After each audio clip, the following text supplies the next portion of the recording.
தமிழ் பேசும் மக்கள் ஊடகம் SS நியூஸ் டிஜிட்டல் 24/7 கனெக்டட். சசியின் 100 சாமி இந்த படத்தோட ரிவ்யூ தான் இந்த வீடியோவில் பார்க்க போகிறோம். இந்த படத்தில் வந்து சுவாசிகா, விஜய் ஆண்டனி, அஜய், சக்தி, பாலாஜி சக்திவேல், கருணாஸ், லிஜோமோல் ஜோஸ் மற்றும் பலர் இந்த படத்தில் நடிச்சிருக்காங்க. கேஸ்டிங்கே ரொம்ப பெருசாக இருக்கும். ட்ரெய்லர் பார்க்கும்போது நம்மளுக்கு வந்து ரொம்ப ஆடிட்டிங்காக இருந்துச்சு. ஒரு ட்ரூ இன்சிடென்ட்டை பேஸ் பண்ணி தான் இந்த படம் எடுத்திருக்காங்களே. ஆல்ரெடி பிச்சைக்காரன் இந்த கூட்டணி வெற்றி கூட்டணி வந்து அகெயின் இவங்க வந்து சக்ஸஸ்ஃபுல்லாக இவங்க வந்து ரீயூனிட் ஆயிருக்காங்களே. ஸோ இந்த படமும் வெற்றியாக இருக்குமா, ஆட்ரிக்லாம் அவங்க வந்து அடுத்து இவங்க சேருவாங்களா, இப்படின்னு எக்கச்சக்கமான கொஷின்ஸ்லாம் நம்ம படம் ஆரம்பிக்கிறதுக்கு முன்னாடி இருந்துச்சு. படம் ஸ்டார்ட் ஆகும்போது நம்மளுக்கு வந்து அது எல்லாத்தையும் ஓர வச்சுட்டு இது வேறடா அப்படின்ற மாதிரி. நான் ஏன் வேறன்னு சொன்னேன்னா, பிச்சைக்காரன் படத்தில் சசி அவர்கள் சொன்ன ஸ்டேட்மெண்ட் தான் பயங்கர ஆடிட்டிங்காக இருக்கும். 100 சாமிகள் இருந்தாலும் அம்மா உன்னை போல் ஆகிடுமா அப்படின்னு சொல்லியிருப்பாரு. ஆனால் 100 சாமி படத்தில் வந்து என்ன சொல்லியிருக்காருன்னா, இங்கே அம்மாவை கடவுளாக பார்க்காதீங்க, சாமியாக பார்க்காதீங்க, சக மனுஷியாக பாருங்க அப்படின்ற மாதிரி ஒரு பெரிய ஸ்டேட்மெண்ட்டை அப்படியே போகிற போக்கில் சொல்லியிருக்காரு. அவங்க வாழ்க்கையை வாழ்கிறதுக்கு அவங்களுக்கு உரிமை இருக்குது, அவங்களுக்கு தெரியும் என்ன பண்ணணும் அப்படின்றத ரொம்ப அழகாக சொல்லிடுவார்.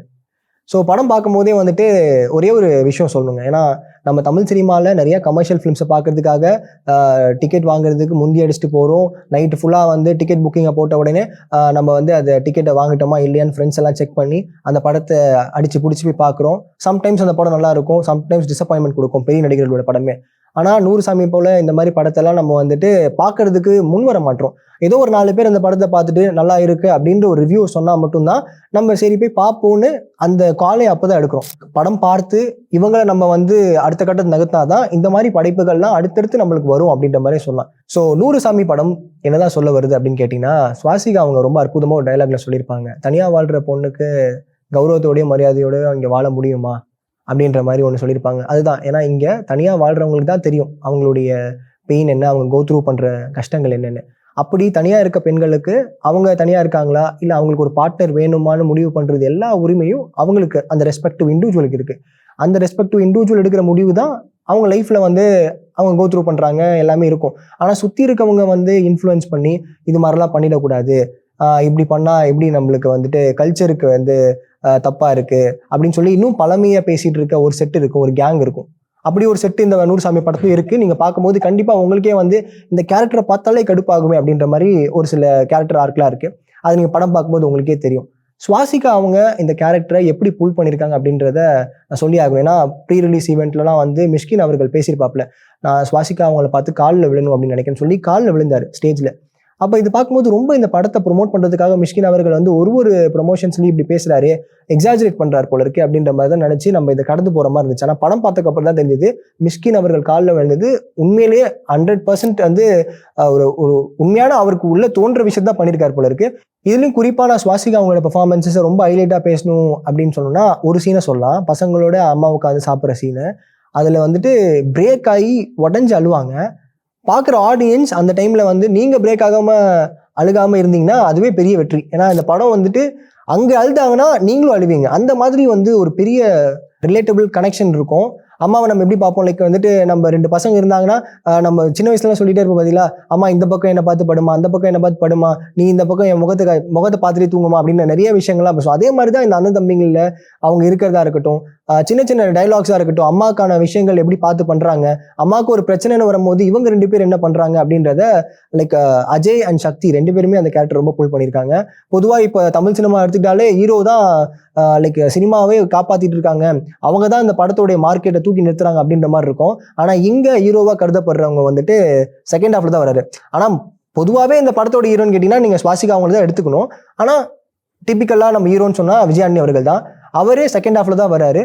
அவர் வந்து என்ன மாற்றத்தை பண்ணுறாருன்னா, அவர் வந்தும் இம்பாக்ட் வந்துட்டு பரவாயில்லப்பா, அவர் கதை போக்கில் வரட்டுமே அப்படின்ற மாதிரி தான் இருந்துச்சு. நம்ம இதுக்கு நடுவுலேயே வந்து தான் நல்லா இருக்கும் போல இருக்கே, இன்னும் கொஞ்சம் முன்னாடி வந்திருக்காம, இவங்கன்னா ரொம்ப அழுகாட்சியாக இருக்குது அப்படின்னு எந்த விதத்துலையுமே நம்ம வந்து யோசிக்க முடியாத அளவுக்கு சசி அவருடைய டைரக்ஷன் வந்து இருந்திருக்கு.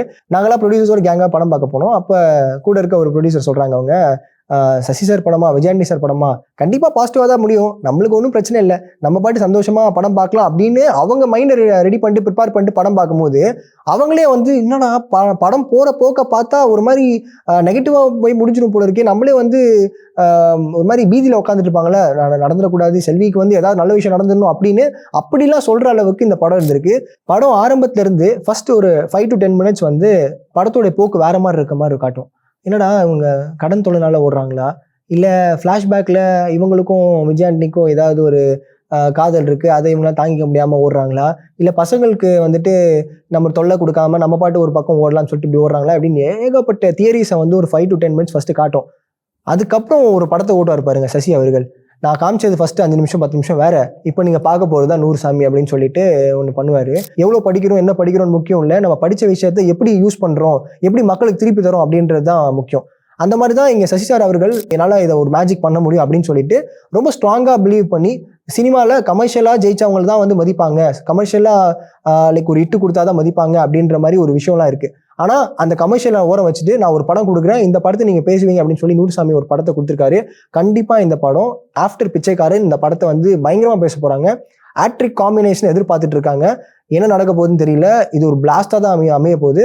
கண்டிப்பாக நீங்கள் படம் பார்க்க போனீங்கன்னா ஃபர்ஸ்ட் ஹாஃபில் வந்துட்டு உங்களுக்கு ஒரு கியூரியாசிட்டி பில்ட் ஆகும். செகண்ட் ஹாஃபில் என்ன நடக்க போகுது, அவங்களுக்கு தேவையான செல்வி அவங்க எதிர்பார்க்குற மாதிரி ஒருத்தரை கண்டுபிடிச்சுவாங்களா, இல்லை பசங்க கல்யாணம் பண்ணிப்பாங்களா, இல்லை இவங்க கல்யாணம் பண்ணிப்பாங்களா அப்படின்ற ஒரு ட்விஸ்ட் அண்ட் டர்ன்ஸோட படம் வந்து த்ரூ அவுட்டாக போயிருக்கும்.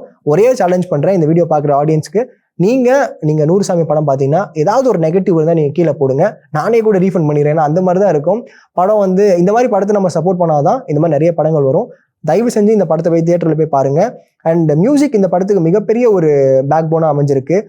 பாலாஜி ஸ்ரீராம் அவர்கள் அந்த 100 சாமின்ற ஒரு பாட்டு இருக்கு பார்த்தீங்களா, அம்மா அம்மா தான் அப்படின்னு, அந்த பாடல்கள் வந்து நம்மளுக்குள்ளேயே வந்து ஓடிட்டு இருக்கும். நம்ம அந்த ரிப்பீட் மோட்ல லூப் மோட்ல கேட்குற மாதிரி இருக்கும்ல, காதுக்குள்ளேயே ஓடிட்டு இருக்கும்ல, அந்த மாதிரி ஒரு பாடலாக தான் இருக்கு.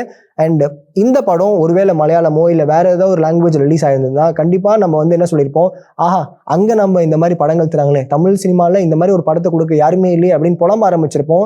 வேதனையாக மற்றவங்களை பார்த்துட்டு இருப்போம். ஆனால் இங்கே அப்படி ஒரு படம் கொடுக்கப்பட்டிருக்கு. அந்த படத்தை நம்ம தான் காப்பாற்றணும், நம்ம தான் வந்து லைக் எப்படி சொல்றது, கொண்டாடணும். இதை நம்ம கொண்டாட தவிர்த்தோம்னா இதுக்கப்புறம் வர படங்களை கொண்டாடி நம்மளுக்கு எந்த இதுவுமே இல்லை. ஓடிடியில் பார்த்துட்டு ஆஹா சிறப்பாக இருக்கே அப்படின்னு சொல்லி அப்போ ஃபயர் விடுறது ஒர்க் ஆகாது. இப்போ நம்ம கிட்ட இருக்கு, இந்த படத்தை நம்ம கொண்டாடி அடுத்த லெவலுக்கு கொண்டு போகணும்னு தான் ஆசைப்படுறேன். அண்ட் படத்தை நீங்க தியேட்டர்ல போய் பாருங்க. அம்மாவை பிடிச்சவங்க எல்லாருக்குமே 100 சாமி படம் ரொம்ப பிடிக்கும். அண்ட் இந்த படத்துல குறிப்பா நம்ம சொல்லணும்னா கேஸ்டிங் தான். சுவாசிகா அவங்களோட லப்பர் பந்து படத்தை பார்த்ததுக்கப்புறம் நிறைய படங்கள் அவங்களுக்கு வந்து வாய்ப்புகள் வந்துச்சு. இந்த படம் பண்றாங்க, அந்த படம் பண்றாங்க, ஈவன் கருப்புல கூட வந்துட்டு குட்டி ரோல் பண்ணாங்க. என்னப்பா இது டிசப்பாயிண்ட் ஆயிட்டாங்கன்னு ஃபேன்ஸ்லாம் ஃபீல் பண்ணாங்க. ஆனா 100 சாமி படம் பார்த்துட்டு கண்டிப்பா இவங்களுக்கு ஒரு அவார்டு கிடைக்கும் அப்படின்ற அளவுக்கு அவங்களுடைய பெர்ஃபார்மன்ஸ் இருந்துச்சு. ஏன்னா அவங்க எவ்வளோ பெரிய ஆக்ட்ரஸ், எவ்வளோ நடிப்பாங்க, எப்படி நடிப்பாங்க அப்படின்றது நம்மளுக்கு தெரியும். அதெல்லாம் விட தூக்கி சாப்பிட்டாங்க. அவங்க பெர்ஃபார்மன்ஸ் அல்டிமேட்டாக இருந்துச்சு.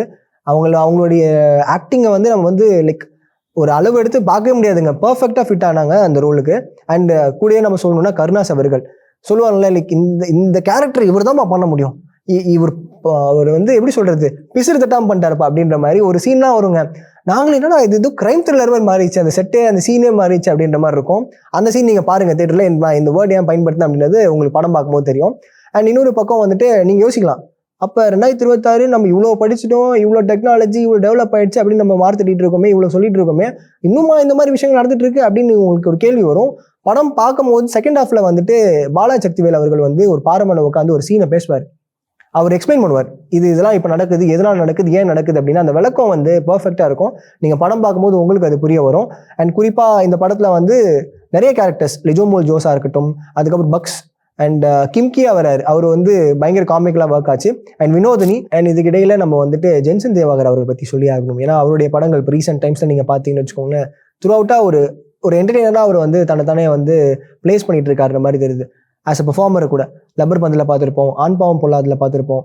இதில் லைக் 100 சாமியில் பார்க்கும்போது பாலாஜி சக்திவேல் அவர்கள் கூட இருக்காரு, கொஞ்சம் ஒரு மாதிரி சர்க்காசம் பண்ணுவாரா அப்படின்னு பார்க்கும்போது அவருக்கே அடிக்கிறாப்புல, பாலாஜி சக்திவேல் அவர் கூட அடிக்கிறாப்புல. பயங்கர இலாரியஸாக இருக்கு. லாஸ்ட் ஒரு சீன் இருக்கும், துப்பாக்கி ஏந்தி நிற்க போது ஐயோ ஏதாவது பண்ணுவார் போல, பாலாஜி சக்திவேல் இதுதான் டெரர் போல அப்படின்னு நினைப்போம். அவர் ஒன்று பண்ணுவார் அங்கே மொமெண்ட்ல. தியேட்டரே கொஞ்சம் பிளாஸ்ட் ஆச்சு. இப்போ ஒரு 10 நிமிஷம் வராங்க, த்ரூ அவுட்டாக படம் வராங்க. ஈவன் விஜய் ஆண்டனி அவர்கள் கூட செகண்ட் ஹாஃப்ல தான் வராரு. அவங்களுடைய ப்ரெசன்ஸ் வந்து அந்த படத்துக்கு கரெக்டாக பொருந்துச்சு. எல்லாருமே அவங்களுடைய கேரக்டர்ஸை சிறப்பாக பண்ணியிருந்தாங்க. ஒரு ட்ரூ இன்சிடென்ட்டை பேஸ் பண்ணி எடுக்கப்பட்டது தான். நம்மளுக்கு அந்த நபர்கள் யாருன்னுமே நம்மளுக்கு கடைசியில் வந்து காட்டுவாங்க. ரொம்ப ரிலேட்டபிளாக இருக்கும். கருணாஸ் அவர்கள் வந்து காமிக்கலாக பார்த்தீங்கன்னா கருணாஸ் அவர்கள் ரோலுமே சிறப்பாக இருக்கும். அங்கங்கே வர சீன்ஸுமே வந்து லைக் நம்மளை வந்து சிரிக்க வச்சிருப்பாரு. ரொம்ப சோகமான சீனுங்க. அந்த இடத்துல வந்துட்டு வெடிச்சு அழப்போறம் போல இருக்குன்னு பார்த்தா அப்பயும் உள்ளே வருவார், அவருக்கு தேவையான விஷயத்த பேசுவார், ஆடியன்ஸ் சிரிக்கிறாங்க, வெளில போகிறாங்க. லைக் இந்த மாதிரி ஒரு விஷயத்தை கிரியேட் பண்ணும்போது தான் அந்த ஏற்றம் இறக்கம் ரொம்ப நம்மளுக்கு வந்து சென்டிமெண்ட் ஓவர்ஃப்ளோ பண்ண மாதிரி சசி சார் பண்ணல. நம்மளை வந்து ரொம்ப அழகா ஒரு போட்ல கூட்டு போற மாதிரி தான், அந்த வேவ் ஏறி இறங்க நம்ம அப்படியே அந்த போட்ல பயணிக்கிற மாதிரி தான் இருந்துச்சு. சசி சார் வந்து ஒரு ட்ரூலி ஜீனியஸ். அடுத்து இவங்க என்ன பண்ண போறாங்க அப்படின்றத நாங்கள் ரொம்ப ஆர்வத்தோடு வெயிட் பண்ணிட்டு இருக்கோம். Again Sasi sir and Vijayandi 2 பேருமே சேர்ந்து ஒரு படம் பண்ணணும் அப்படின்றதான் தாழ்மையோட வேண்டுகிறேன்.